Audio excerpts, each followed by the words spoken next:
নমস্কার বন্ধুরা, রিবি পুতুলের রান্নাঘরে সবাইকে স্বাগত। আজকে আমি বানাবো চিকেন পকোড়া।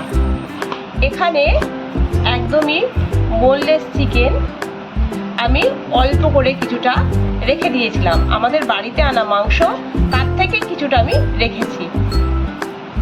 একদম ছোট ছোট করে টুকরো করে কেটে নিয়েছি। এবার আমি ম্যারিনেশনটা করে নেব। প্রথমে দিয়ে দেব এর মধ্যে নুন। এবারে দিয়ে দেব আমি এর মধ্যে আদা, রসুন, ধনেপাতা একসঙ্গে, এটা আমি শিলনোড়াতে বেটে নিয়েছিলাম। এই মশলাটা দিয়ে দিচ্ছি। দিয়ে দেব এখানে লঙ্কার গুঁড়ো। এরপরে দিয়ে দেবো এর মধ্যে হলুদের গুঁড়ো। এবারে দিয়ে দেব এর মধ্যে 2 চামচ মতো বেসন আর 1.5 চামচ মতো কর্নফ্লাওয়ার।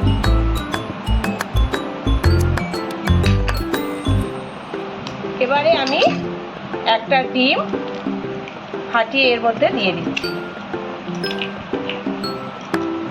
খুব ভালো করে আমি এটা মাখিয়ে নেব। এখন এর মধ্যে দিয়ে দেব গরম মশলার গুঁড়ো।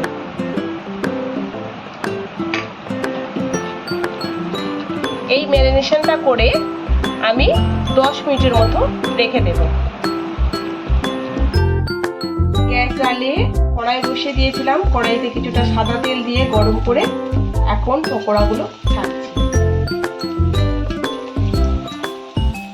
এটা ভাজবো একদম মিডিয়াম ফ্লেমে।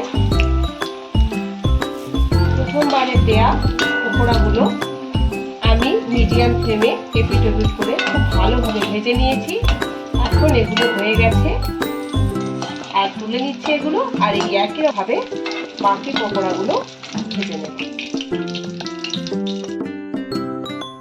তো বন্ধুরা, তৈরি হয়ে গেছে আমার আজকের রেসিপি চিকেন পকোড়া। এখন আমি টমেটো সসের সাথে এটি পরিবেশন করব। তো বন্ধুরা, ভিডিওটি পুরো দেখার অনুরোধ রইল।